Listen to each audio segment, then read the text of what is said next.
You, John Fitzgerald Kennedy, do solemnly swear. I, John Fitzgerald Kennedy, do solemnly swear. That you will faithfully execute the office of President of the United States. That I will faithfully execute the office of President of the United States. And will, to the best of your ability. And will, to the best of my ability. Preserve, protect, and defend the Constitution of the United States. Preserve, protect, and defend the Constitution of the United States. So help you God. So help me God.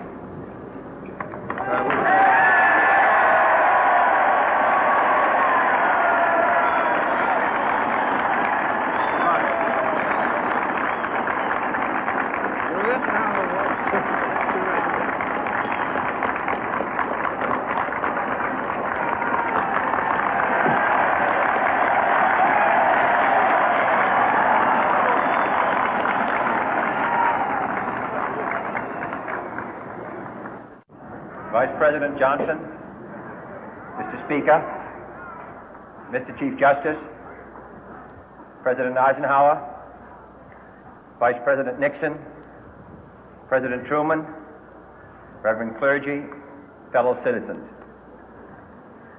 We observe today not a victory of party, but a celebration of freedom, symbolizing an end as well as a beginning, signifying renewal as well as change. For I have sworn before you and Almighty God the same solemn oath our forebears prescribed nearly a century and 3/4 ago. The world is very different now, for man holds in his mortal hands the power to abolish all forms of human poverty and all forms of human life. And yet the same revolutionary beliefs for which our forebears fought are still at issue around the globe.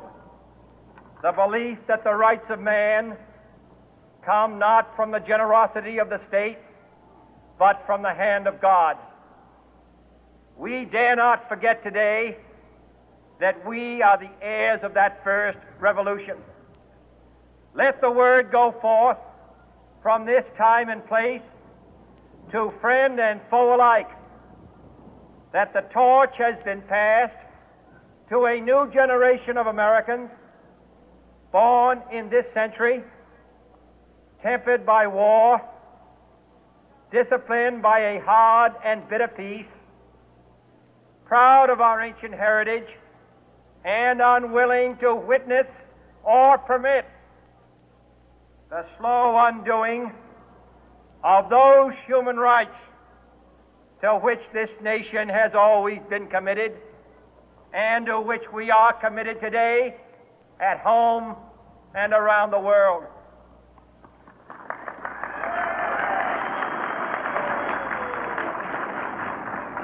Let every nation know, whether it wishes us well or ill, that we shall pay any price, bear any burden, meet any hardship, support any friend, oppose any foe to assure the survival and the success of liberty.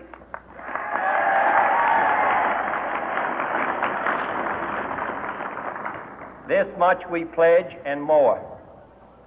To those old allies whose cultural and spiritual origins we share, we pledge the loyalty of faithful friends. United, there is little we cannot do in a host of cooperative ventures.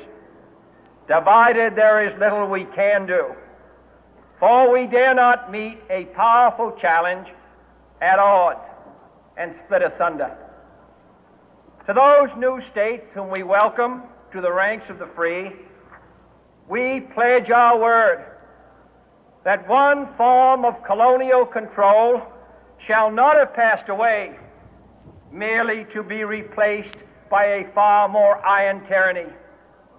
We shall not always expect to find them supporting our view, but we shall always hope to find them strongly supporting their own freedom, and to remember that in the past, those who foolishly sought power by riding the back of the tiger ended up inside.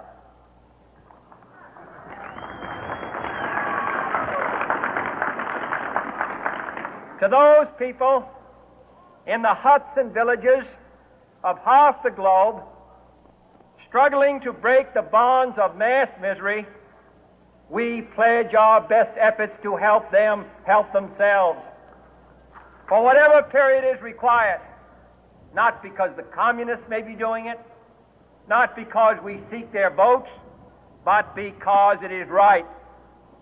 If a free society cannot help the many who are poor, it cannot save the few who are rich.